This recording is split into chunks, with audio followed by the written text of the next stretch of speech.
All right. Good morning, good afternoon, good evening. Welcome to Between the Lines. Today is a Sayang episode. Sayang is a Malay word for love or affection, and this today's Sayang artist is our beloved uh, poet Ian Mack, who will be sharing a little bit more with us at the end of this program. Uh, the theme today comes from a body of writing that he has been doing called Fundamentally Human. So he has challenged us to write on being human. So as we share this time together, uh, I would like to invite us to really listen to one another. If you are inspired to go, please feel free to let me know that you would like to go next. Uh, if you find yourself changing your set from one to another as you listen to each other, that is perfectly normal in this show because the whole show, this hour and a half, is about listening to each other and being human. So, without further ado, I would like to invite anyone who is joining us here to share if they're ready to go. Richard Spizak. Rick, what do you have for us today? I have a little piece called Being Wholly Human.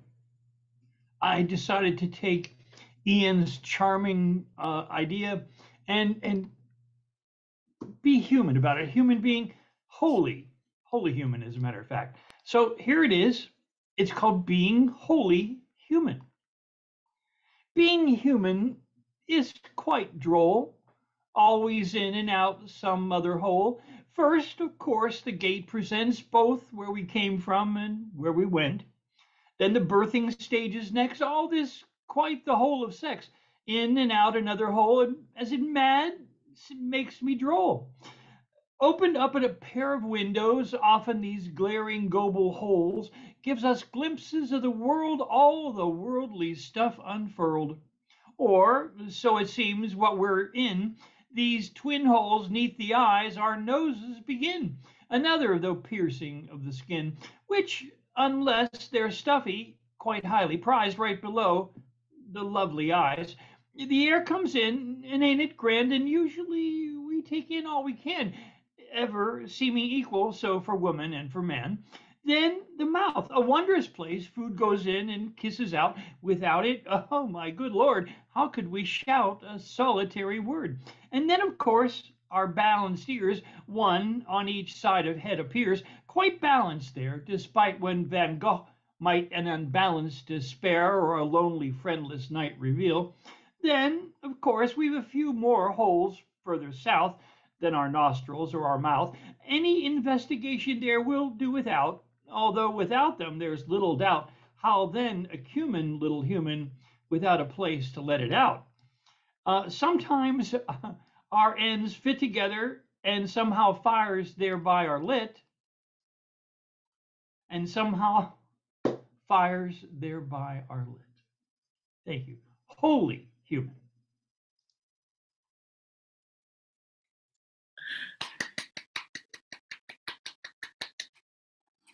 Ian Mack, please Should I unmute respond yourself. to that? I thought I came up with one line: "Life is one giant orifice," according to Richard Spisak.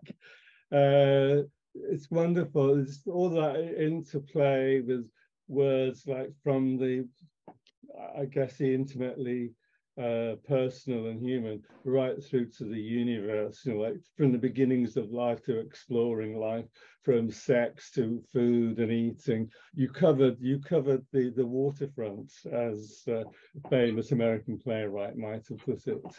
Very Richard.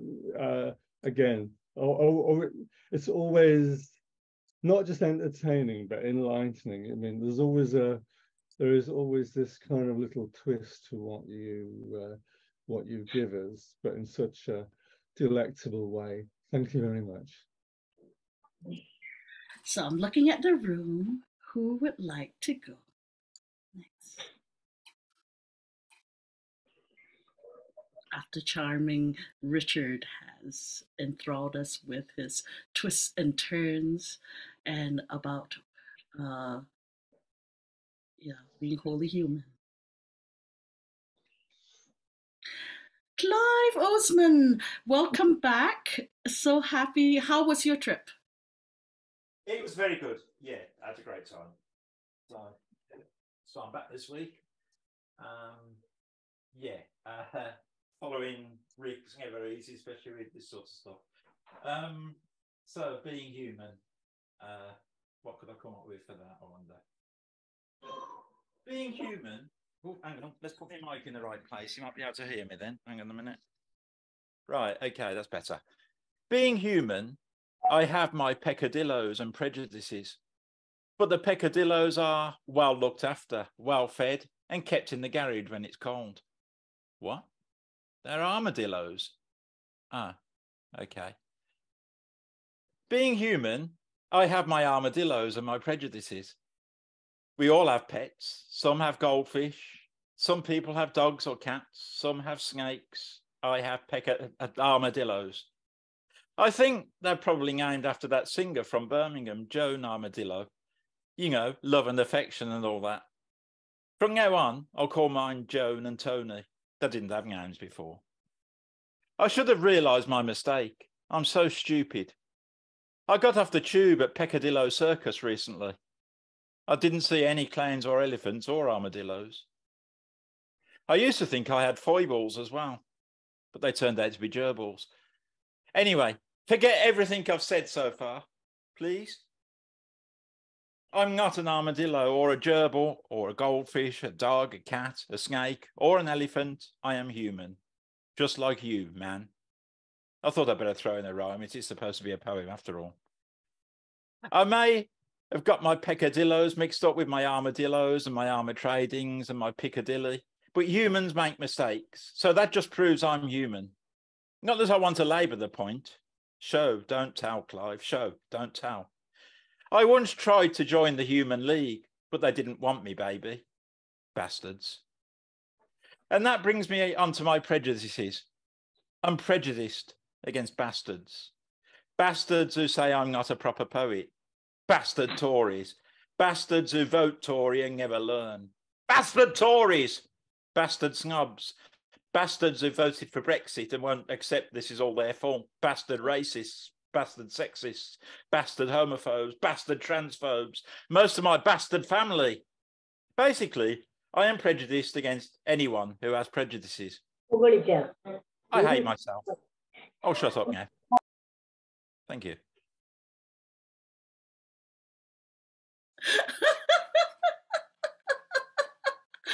Oh my goodness. Oh, Clive. Well, I knew Clive could be relied upon to come up with something sort of bittersweet. Go on, say it, stupid. And pick up the baton and run with it and fall down and it's brilliant. Peccadillos and armadillos and prejudices, spoonerisms, and this kind of really self-reflexive irony, and it all comes down, to I guess like the imperfections and the paradoxes of being human, which I think is one of the things in my poems on being fundamentally human. That is one of the great underlying aspects of humanity, and I think Clive really hits the spot with that sort of. I try and describe it, but it's humor, but at the same time there's a bittersweet element of it, which hits home. It's kind of like telling some, perhaps, for some people, what might be uncomfortable truths, should we say, which again, we need to hear. Lovely. Thanks, Clive. I agree with you, Ian. I mean, Clive you are like a bitter pill. You make us laugh, but beneath the laughter, it's a little bit of sweet to make that medicine go down. Yes, like what Diane Murray Ward says, there's always a serious thread within your pieces, and to just mark you off as a comedian or a jester, uh, that is missing the truth that you always bring to each one of your pieces. And agree with Ian that, wow, thank you for gracing our stages, uh, Yep. as well as hosting your own at Beehive, as well as being here on Between the Lines, bringing your thoughts and your creativity. Thank you, Clive. Yep. Thank you, Ian, for your comments. Therese, please introduce yourself to our group. Yeah, I'm Therese Birch, and I'm very happy to be here. And I got up very early to hear Ian. I wanted to come for a long time. So I love his poetry, and I love Ian. He's a gentle soul and so supportive of poets. So there's a lot to say about me, but basically that's it.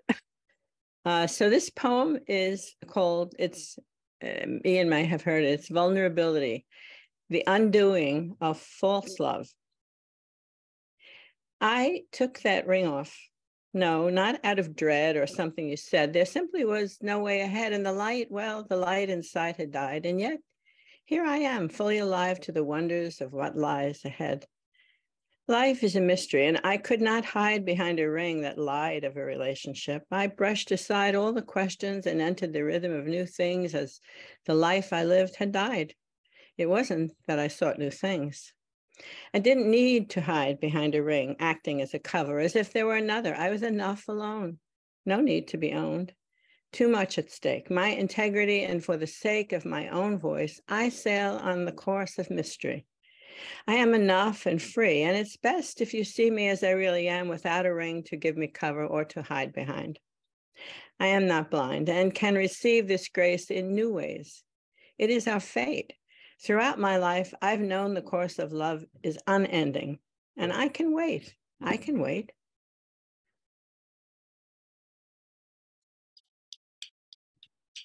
Thank you. I can wait. I can wait. Yeah, that can I say that is very typically Therese, a very deep, thoughtful, philosophical underlying, a very kind of important aspect of being human is the symbols that we use. Like, and I thought that starting off with taking off the ring, it's like sort of taking off the mask, taking off this kind of one role, and then having the courage to set out on your own and seeking your own identity, and not seeing yourself as part of some kind of social construct. And again, always the powerful symbolism, I think, that comes out in Therese's poetry there. Always enlightening. I always enjoy learning something from Therese's outpourings there. Lovely. Thank you, Therese. Thank you. I'm so glad that you could finally join us, and I've enjoyed Teresa's poetry in other settings, and it's so nice to see you here and share you with my greater community. So, thank you so much. Yeah, I'm really happy to be here. Diane. Hi. Hello, everyone. Good to see you, Therese. Thank you, Diane. You too. Great prompt, Ian. We are beings, and at times, regrettably, sad to say, H's. It's a derogatory label, more often than not, and I'm fearful of our legacy. So far, as you know, H's. We have rifled over children and communities and mined with wars. So we have some homegrown, some afar. As H's, we are hunters of each other's for gain and slavery sport. As H's, we have depleted species, plant, animal, and mineral. As H's, we have been hopelessly selfish, uncompromising, and greedy, leaving other H's needy. H's are a trip to their own egos. More often than not, a few try to turn this tide. It's an upward battle every day. Every H's hours need to be spent rectifying our shared failure. Become an HH, hopeful human, not just dangerous, selfish, destroying, greedy, self-centered. Stop me at any time. Trigger warning, human. Thank you. Mic drop. Trigger warning, human.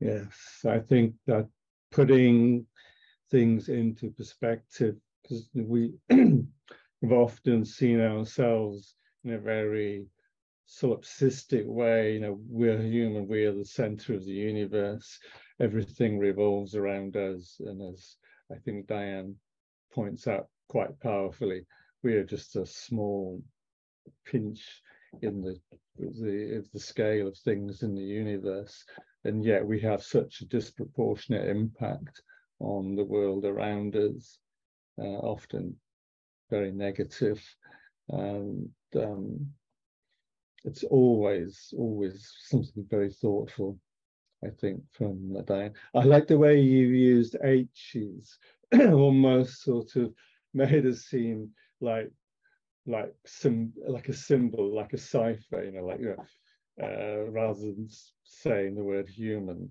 I'm just an H, just a letter, sort of kind of almost makes us seem, less, more in proportion with the rest of the world.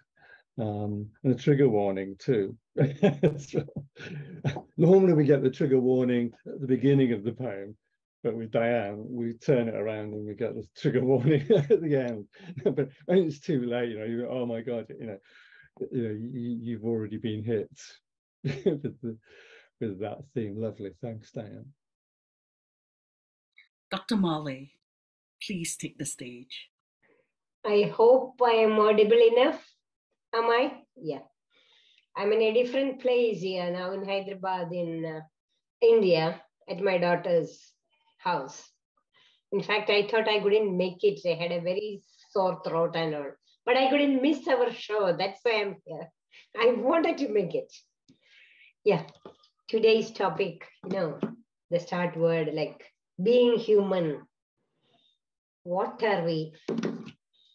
It's a very evocative kind of a word. No? The kind from 70,000 years ago from the African savannas, they say, from the hairy ape, despite all your faith in religion and all. These days, theories go that way. We evolved as human beings through the community life we had when we migrated to different places. And then that was the time when we thought there was, the fire was made the god or the thunder was the god. You were trying to be theistic in that way, worshipping nature even. But then human beings, through collective power, gathered strength. And as Zayan put it, Diana was very clearly putting the trajectory, man becoming the center of the universe. Anthropocentric, man deciding, I decide the turn of the universe. I decide man is grabbing all power. With all greed, he believes everything is under his feet. That is the age we are in, anthropocentric. Now technology takes over. Who knows, we'll be slaves to technology later. Whatever. What is lacking in being human as a being is the kind of attitude we need to cherish, or at least viewpoints have to harp on and put it into the conscience of human beings we come across. After all, that's the only thing we can do. It's not like outsmarting others, outdoing others, and getting everything for our need and greed, forgetting about the space of others, other human beings, non-human beings, nature, everything. So I had a poem with me that postulates the right attitude we should develop as humans. Let me read it, my dears. Be like the river. Be like the river flow. Moistening hearts, meandering through mindsets, harsh, rigid flow. Accept, accommodate all. Let it be the garland faded, the carcass on decay. These are things we find floating in River Ganga in India.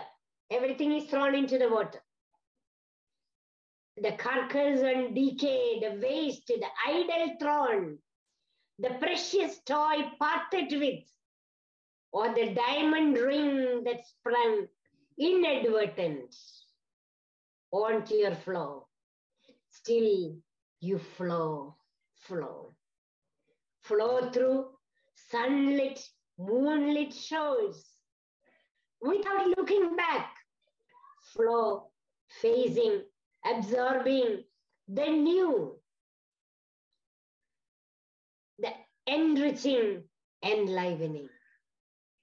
Silent in the night, reflecting the stars, the moon, the silhouetting shadows of the slanting tree. Accept all, cooling all. Flow, flow, be human. Thank you, dears. Thank you so much. Thank you, Dr. Molly. I was kind of aware when I was listening to that about, because how, I mean, rivers are very important symbols, but I know particularly in Indian culture, it's very central, you know, like everything seems to revolve around the river, birth and death, very symbolically part of, you know, like the society, particularly with Hindu religion as well. And that's really beautiful, very powerful, that sense of flow and flow and flow. And the reference to the stars and the moon, everything around us puts us in our place in a way. We're very small, we're only a very small part of that. And that was beautiful, beautifully put. Thank you. Thank you. Thank you so much. Thank you.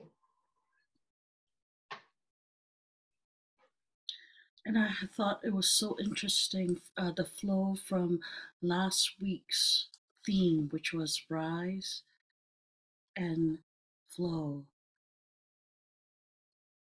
where from one to another, we're making references to each other's thoughts and themes, and how marvelous it is to be able to connect with one another and flow with one another this way. I was also thinking about the ring that Therese had brought to us, and I pictured that same ring flowing down the Ganges.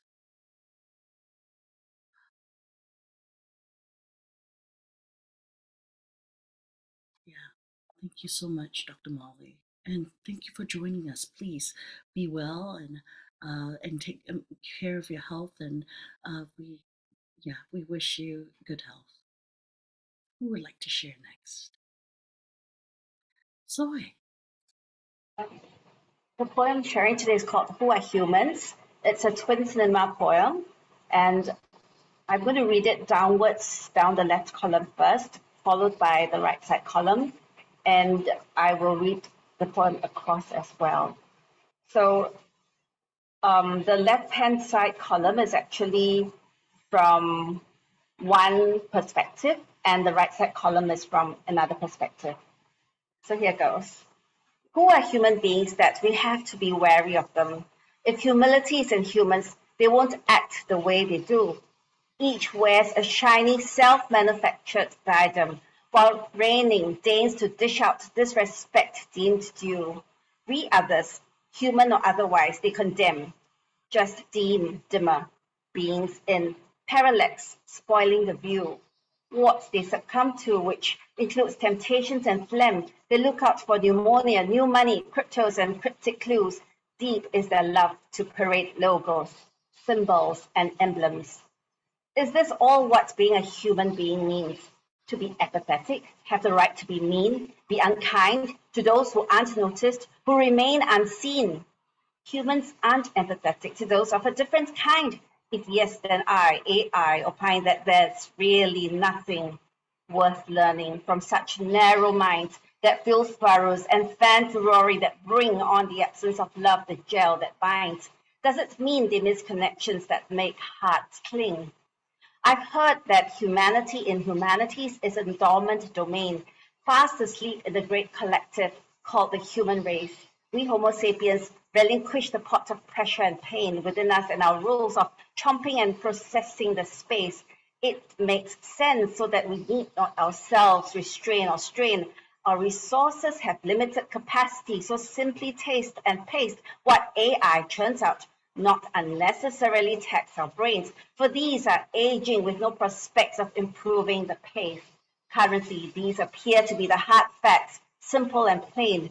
We feed everything into AI, the creature we have created, to calculate what is fed into words, ostensibly to do our work for us as its quintessential feature, to free us to pursue the flight path of Big Bird.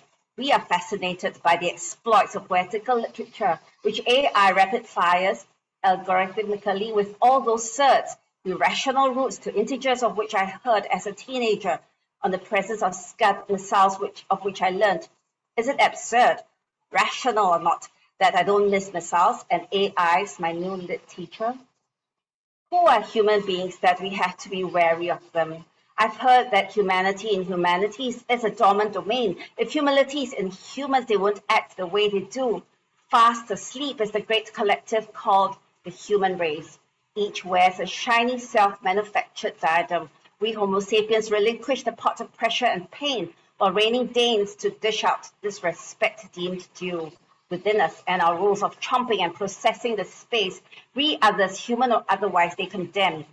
It makes sense so that we need not ourselves restrain or strain, just deem them beings in parallax spoiling the view. Our resources have limited capacity, so simply taste and paste what they succumb to, which includes temptations and phlegm, what AI churns out, not unnecessarily tax our brains.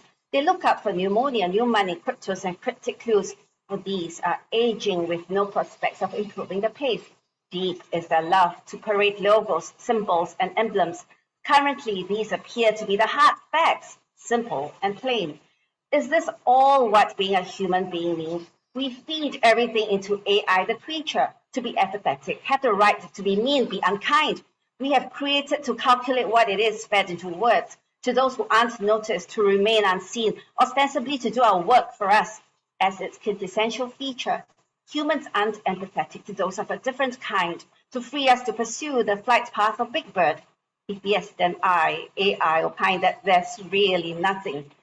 We are fascinated by the exploits of poetical literature worth learning from such narrow minds, which AI rapid fires algorithmically with all those certs that fill furrows and fan furore that bring irrational roots to integers of which I heard as a teenager, on the absence of love, the gel that binds, on the presence of scud missiles of which I learned.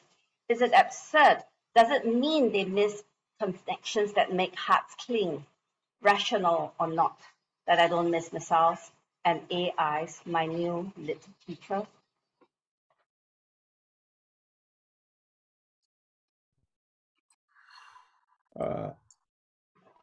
Brilliant. Complicated. I need to get a dictionary and read through that several times, Jennifer. It's always so. I mean, your structures. I said before, and I thought somebody said, "Oh, write sonnets," and that's really difficult.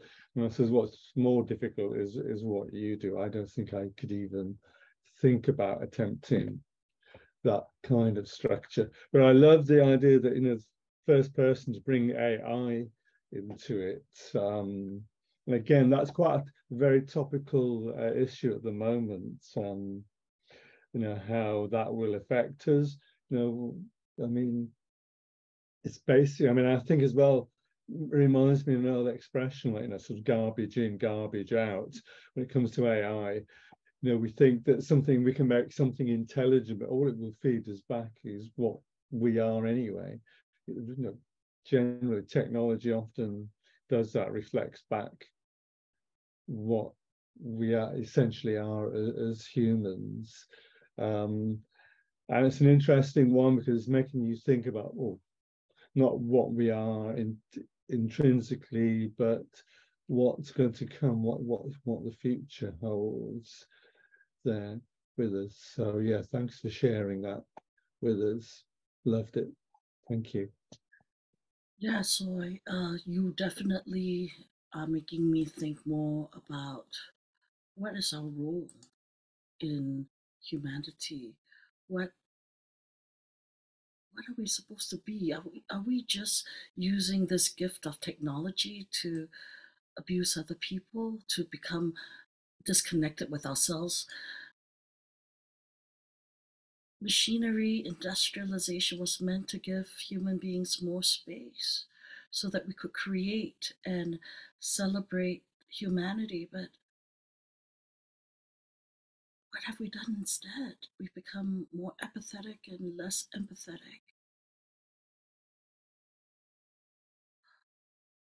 And what am I doing as a teacher? How do I? Well done. Yeah. Well done. Yeah. Thanks, Rick. And thank you again, Soy. Justin, would you like to go next? Hello, is the volume okay?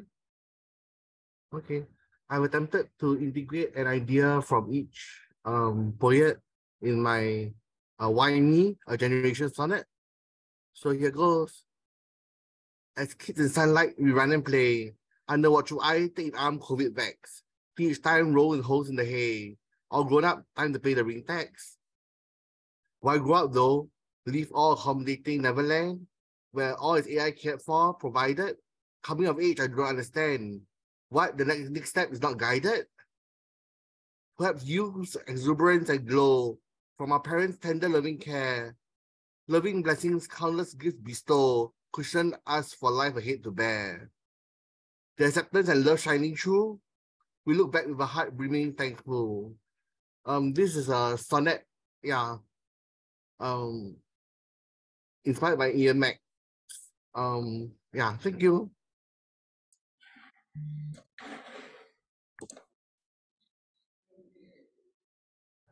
I have a competitor now.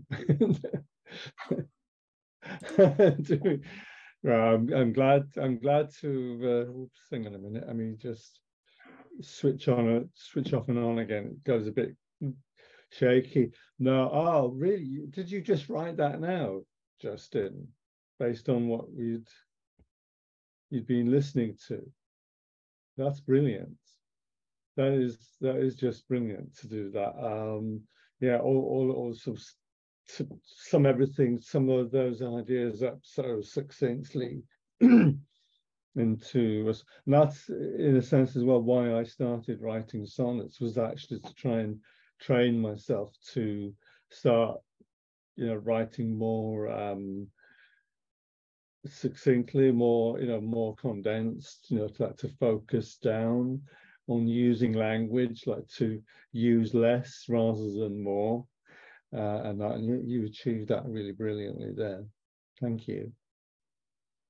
Thank you, teacher. I was hoping to get the A B A B C D C D E F E F G G or like the phonetic Oh, don't form. worry about the rhymes. Don't worry about the rhymes. Look Okay. after themselves. Thanks. I think it's fantastic that you are listening and your practice is integrated to our words. Thank you, Justin, for listening and responding to us. And thank you, Ian, for being our Sayang artist. Beautiful stuff. And the words that you have shared with us really encourages us to keep writing and producing and also listening.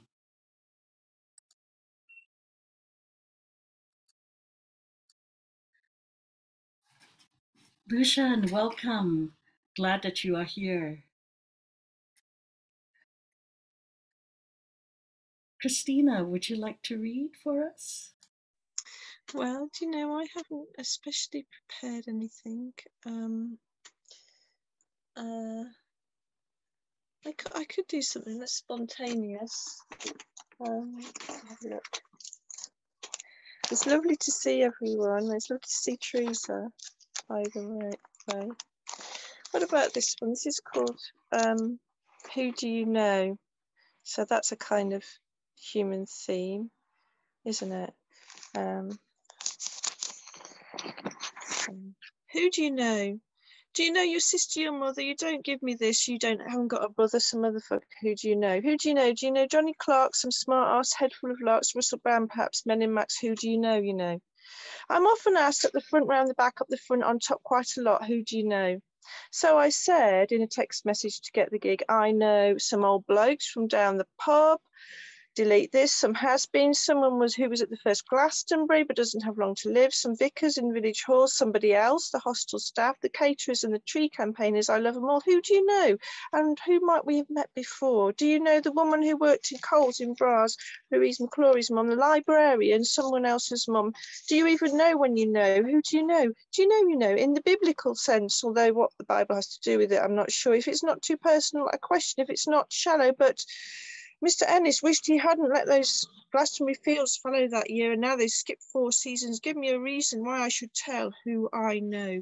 Who do you know? Do you know the King? Ever met aristocracy? Had tea with Morrissey, the Duke of Devonshire, or aka Stone? Who do you know? Do you know Nancy Sinatra? I've heard about her. Sex, music, craft work. Do you know early electronica? Do you know any Americans, Australians lost in translations?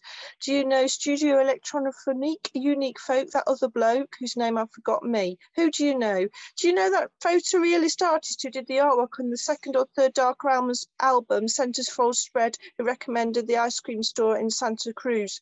Kate Bush, Lush. Do you know when or why if you've got a crush? Sorry, that rhyme was so obvious. Who do you know? Do you know Rod Hull and Emu? The great John Peel? Anyone at all? Who do you know? Do you know yourself? Have you made your own acquaintance? Is there anybody that you really need to know? Do you know Elbow? Of course you do. Who do you know?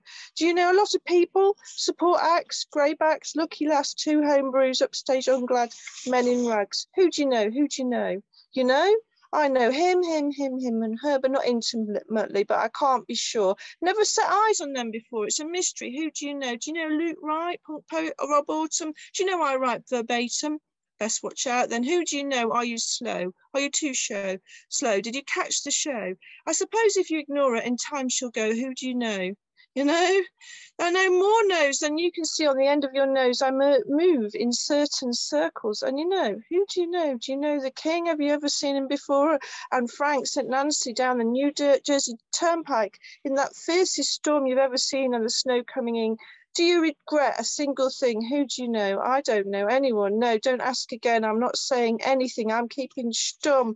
What was the question again? Who do you know? Right, I think I'll finish there. Thank you.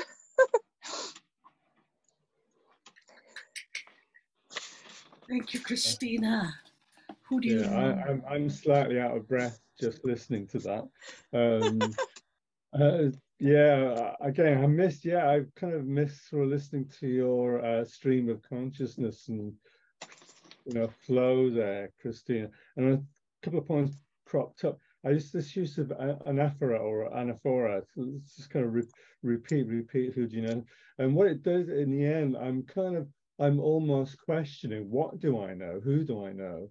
Because you kind of say, well, yeah, we know this, we know that, no, but you think you know so many things, but quite often we only really know things on the surface. People on the surface we don't really know, and I think that's what one of the underlying subtexts is.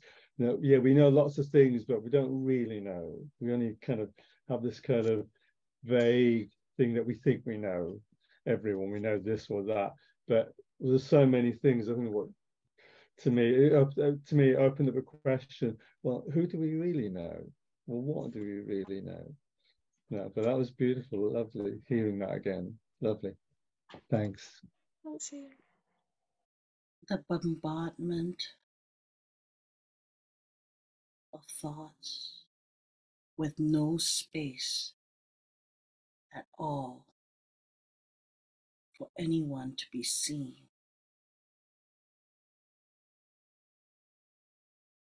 It's a demonstration of how we make ourselves less and less seen. We reduce one another into small bites of connections that are scarcely connections.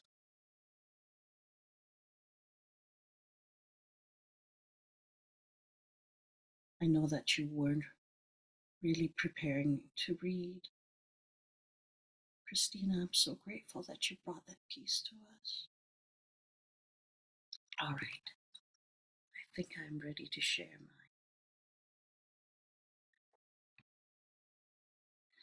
Being human.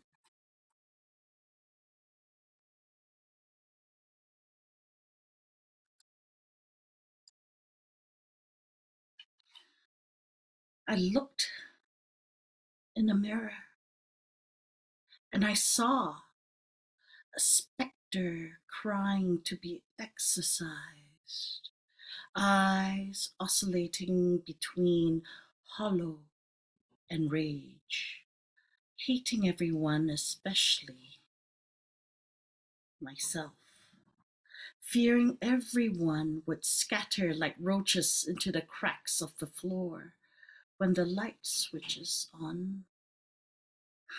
A monster, even vermin's fear. My scaly skin scarred from layers of coated horrors.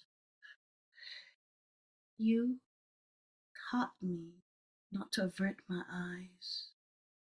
See, that there's a child inside there, curled up in a corner, hiding. Come. I reach in and offer her my hand. Let's get out of this hole and escape Wonderland together. Thank you, Camlin. That was so touching. And having read your poems, your collection that you very graciously let me read through and have a view to doing a commentary, I just get this sense again of another sense of being human is the inner human, reaching in to yourself and seeing quite often we're like you say, curled up, hiding, and then reaching a hand to connect. And I thought one phrase came to my mind. It's being kind to ourselves, because often we are our worst enemies. We are our worst, most stringent judges. But the idea that we need to be kind to ourselves, and in a sense, if you can be kind to yourself, you can be kind to others.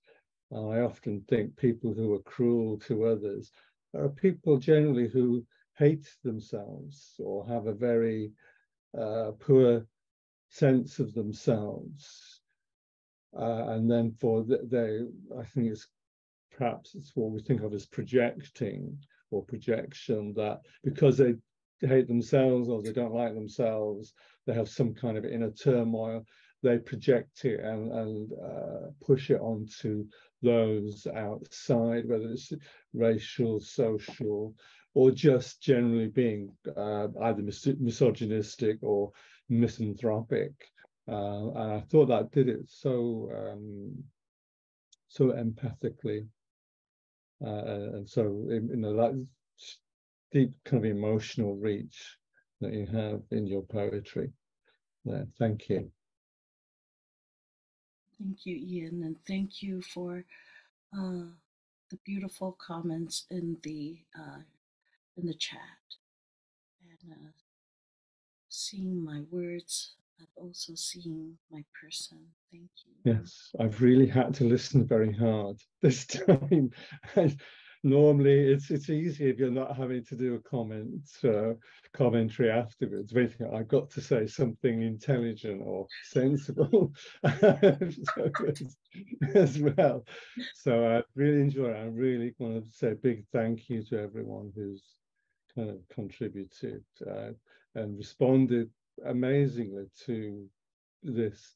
What is quite, I thought is quite a general, sort of obvious sort of theme or topic, but everyone's brought in something very original and very pertinent. It's, very, makes us all think very much about what it is being human. Thank you. Ian, it sounds like it might be time for you to do your set, since you've kindly loved on each one of us and our words. And then after that, I would like to invite Lucian to tell about where he's been and how has he been human.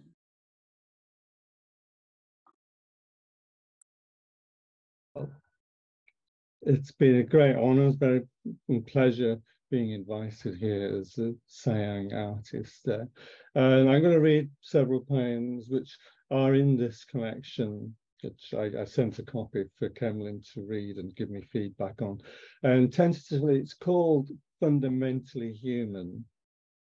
Because I'll explain that when I come. There is one poem which I think is the cornerstone or the of the key poem of the collection there. But I'll start off with the first one that starts off this set of poems and trying to figure out, I've got, you put together about 50, 60 poems, all that make it, they fit this sort of theme.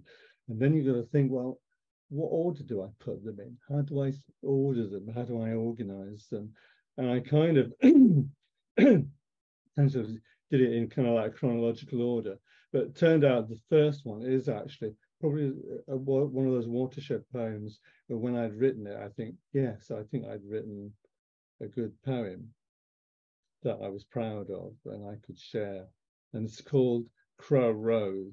It's from an incident when I was camping down on the south coast in England in the morning, and I was having breakfast standing by my tent and saw this huge stream of rooks, crows or whatever, flying across the sky and I had this image of Luftwaffe bombers from World War II for some reason stuck in my head.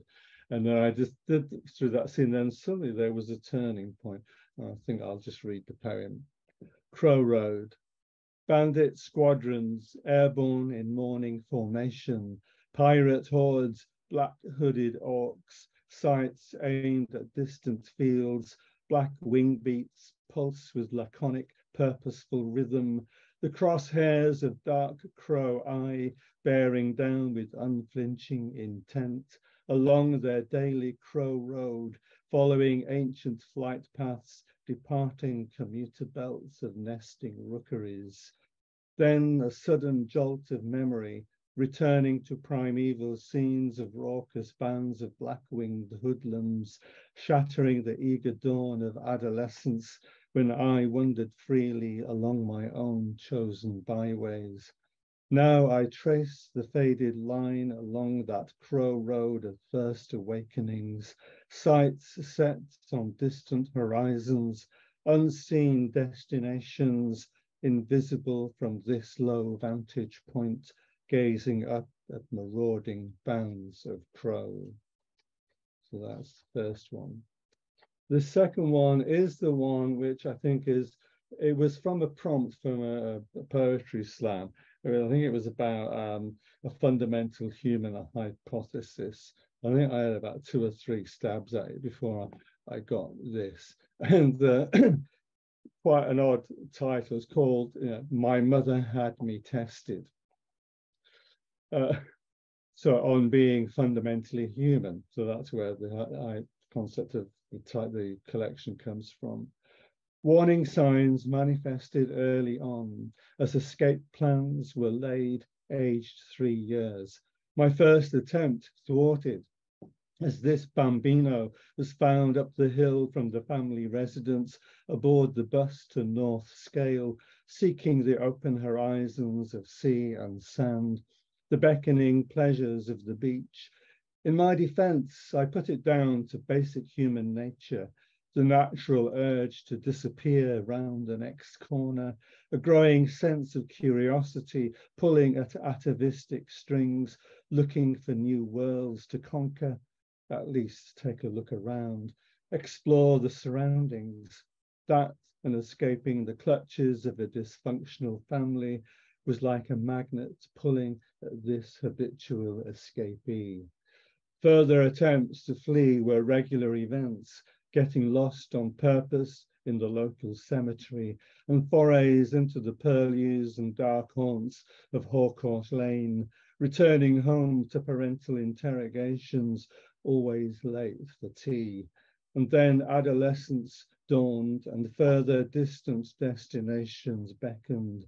Taking a leaf out of Kerouac's Beat Adventures, we discovered the joys and pitfalls of hitchhiking on the road to Torquay, London, to name but 2, anywhere, as long as it was far away from home. So my mother had me tested, or so she said. I have no idea if I passed or not, but one thing I am certain of is that I am fundamentally human, with human urges to resist, and I don't care what anyone thinks. I may be flawed, even skewed. Truth of the matter is, I am a fallen angel, and for better or worse, in the final analysis, I am a conundrum, a mixed up kid, a fundamental human hypothesis. Cheers. His next one is one I did, I think Christina's heard this before, inspired by this sort of topic about kintsugi, Japanese pottery. And I think the upshot, when I read it through just before, when I was thinking about doing this, I thought, well, what was the underlying thing that comes across about fundamentally human? And I thought it's because we all have stories. Doesn't matter where we come from, our origins, if we're poor, rich, educated or not educated, whatever. We all have stories, and we all have come from broken bits and shards of experiences that we bring together to make something, sometimes which can be beautiful. So a cracked pot. There is a strange beauty in broken things that, when put back together, signify a story told of a life lived to the full, like the crow's feet and laughter lines that do honor to a careworn face, just like those that illuminated my Nana's features when she hugged me or fed me rolls of sugar-coated butter, a conspiracy of contraband just between her and me. Just like a cracked pot welded and repaired by lines of burnished precious metal, I am more than the sum of broken shards, collected and put back together, forming my backstory, the collective memory of experience, failure and success, all joined in a patchwork quilt of narrative containing all my flaws and imperfections. In these pieces, I am whole again, with golden threads running through my veins. I am many, I am multitudes, and my story can be told. Just read the lines woven across my face, etched in fired lacquer, cured with liquid gold. And how, how long have I got, Evelyn? One or two more? Yeah, okay, I do. Okay, I'll do a serious one and I'll do a funny one, okay? Okay, so this one this is one of my lockdown poems about, the pandemic when we had this, and again, because like we're social animals, humans, so this idea of not being able to touch or hug or even get within 2 meters of anyone was for a lot of people very hard. And also it was the idea of, well, what happens when we get back to normal? What is normal afterwards? So this one's called After the Fall. After the all clear sounds, will we still remember each other, how we used to be? Or will we have changed so much we'll pass each other by, walking past on the other side of the street, with wounded innocence, careworn minds, fostering shifty looks? Will we cast sideways glances, avoiding the shuffling gaze of guilty eyes? Give old acquaintances a wide berth, eschewing all attempts at hugs each time we happen to meet, as if the social fabric had begun to unravel and the rugs pulled out from underneath the unsteady gait of startled feet. However well the scars heal up, however much we may regain old confidences, we know deep down that things between us back then will never be the same again. And I'll just finish off. I thought I don't want everything to become too serious. And this is, I did put this one into my collection, Fundamentally Human. And it's a bit of literary name dropping, and also kind of a bit of excuse me, a nod, tip in the hat to my life growing up, listening to rock songs, Elvis, Buddy Holly, the Stones, and the Beatles. So there's a bit of a kind of a pop song kind of feel to it. So it's called Fine Lines. Baudelaire, Rimbaud, and the guy called Verlaine wrote mighty fine lines, but just the same, I can speak for myself, because when we're alone, you've got fine lines, baby, all of your own. Ezra Pound and T.S. Eliot could both turn their hand to lines so profound you would not understand. But I can put it more simply, just let me say that your fine lines make me want to kneel down and pray. Shelley and Keats and Wordsworth too wrote mighty fine lines that could make you feel blue. But the lines in my head that are making me spin are the fine lines, baby, from your toes to your chin. Virgil and Homer wrote some epics, it's true, but the lines they left don't compare to you. And Shakespeare himself could not compete with your mighty fine lines that knock me off of my feet. And it's a fine line we walk between lies and the truth, and I'll bite my tongue if you think me uncouth. But hear me out, let me speak, let me say this to you. I never wrote no line that I thought was untrue. Fine lines weave a spell over me, such fine lines, can't you just see what those fine lines, baby, are doing to me? Thank you very much for listening.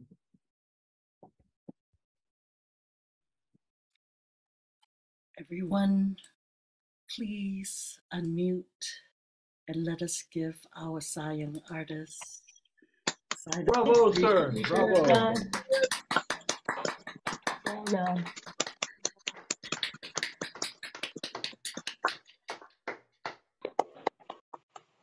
as Ian has so lovingly affirmed us and showed his appreciation for our work. If there's anything you would like to say to Ian, this is the time. I thoroughly enjoyed your set. Hmm. I thoroughly enjoyed your set. That was wonderful. And I like that you ended on fine lines. That was very romantic. It was a universal piece. It was great. Thank you so much. I always Ian. feel better off for listening to Ian recite, but his poetry, I always feel better off as a person. I feel that somebody's reflecting back the best of who we are and our search. And Ian is a true poet. He's beautiful language, beautiful imagery, and he's always mirroring like the cracked pot with the face. It's he's quite a poet. Thank you. Sorry if I interrupted someone. Molly? Yeah. I hope I am on mute. Yeah. I am deeply impressed by the way you are reflecting with so much of maturity, seasoned maturity on things, objects, and even dwelling into one's own self with so much of genuine, the kind of candid way with which you do it. And the diction, that is something that is in consonance with your thoughts. No matter Shelley exists, Dan exists, whomsoever. And you have an idiom of your own expressing your thoughts so impactfully. I'm deeply impressed. I'm really happy I could make this session today because I could listen to such a seasoned poet. Thank you. Thank you so much. Ian, your work is always so inspiring. And to me, it speaks to a tradition that just goes on, an eternal tradition. Thank you, brother, for sharing your work. It's extraordinary.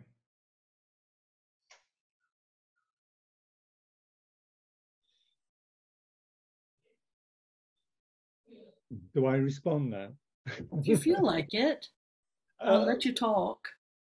I'm just so appreciative of that your comments and feedback, and always I always get the appreciation from Teresa's. She always writes some really. I'm always impressed about how much Teresa has taken in when I've read a poem on like spoken word with the amount of detail in her comments. Because I think I would find it hard to do. And Rick has always been supportive, sort of wonderful. And again, sort of belonging to this community of poets it's almost like soul food. It's refreshing, but it's invigorating each time. And you get such a variety. And I get inspired by everyone because there's so many different skills and views and how you express yourselves. I'm always learning something. Thanks.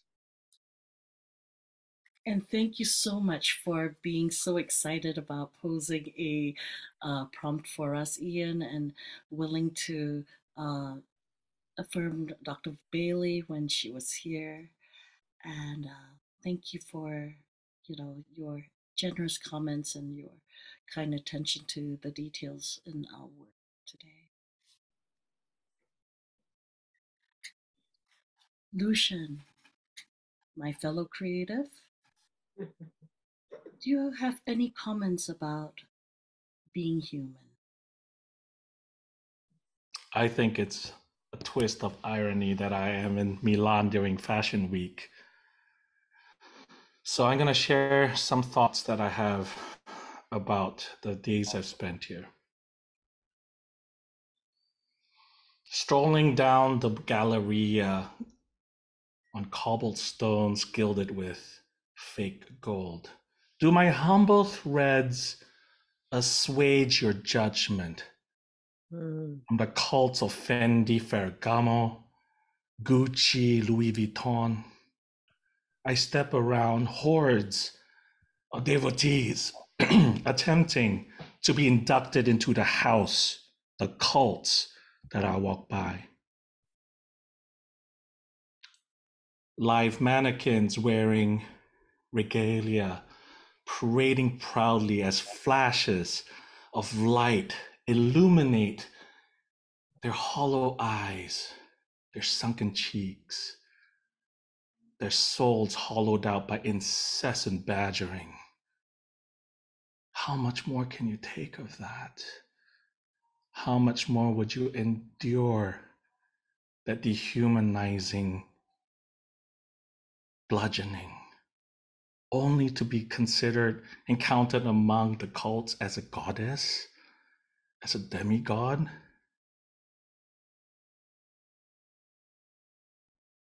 Did I contribute to that by buying these threads? No one should have to have another person tell them that they are good enough, that they are loved, that they are significant enough. You don't believe them anyway.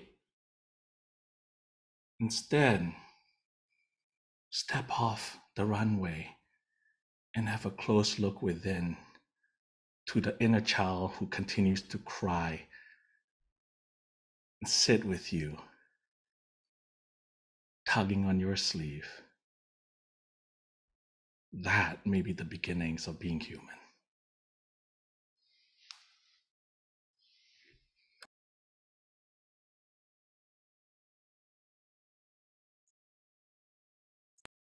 It's such an apposite theme and image and setting to take, because if you like, like the fashion show is really the epitome of like superficialness in our humanity, what we look like, best threads, and the way we look down on others because they're not like us, and they're not as well dressed as us, or as affluent as we are. So yeah. Well, I think your threads look okay, Lucien. Okay. Cheers. Thanks a lot. Yeah, and I appreciate that. You know me enough to have poked fun at that, and I think you caught that. Thank you.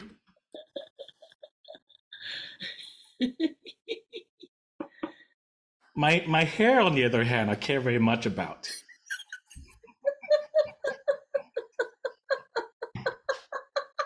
I can't cure everything, Lucia.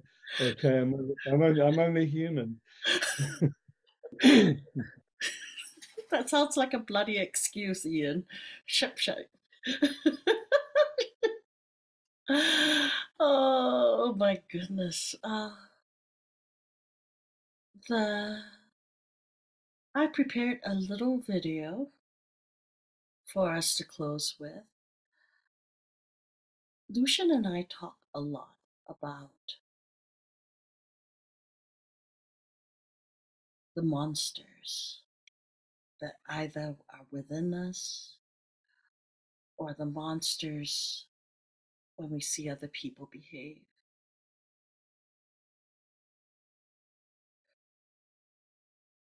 Sometimes we as human beings, we act like monsters. We have that capability of destroying ourselves, our world, and one another. But we also have the capability of transformation. And so today I'll leave you all with hopefully this piece. Lucian and I talk a lot about the animated film Moana. There's a scene there where a tortured soul becomes the goddess that she always was. So I would like us to contemplate that there's the divine which makes us human in each one of us. We can give in to our demons, as the poems that we have heard today, or we can choose to be holy, whole, and bless one another. If our eyes are open and we are willing to face ourselves imperfectly perfect, perfectly imperfect, we might have a chance to be human again. No longer velveteen rabbits, plushies, objects, but caring, kind, compassionate human beings, bringing the best of who we are to ourselves, and out of that abundance, flowing to others. Dear friends, thank you for the sacred space. Be blessed. Next week, our guest is our shook artist is Michael Canisto. For those of you who have been with us for a long time, he used to join us. He is a, what do you call him? A tailor. And he will be bringing to us his Death Shroud project. So what the prompt is, what do you think of? The last thing you think of before you die. I thought it was fitting after being human. Part of being human is contemplating on death. So on that happy note,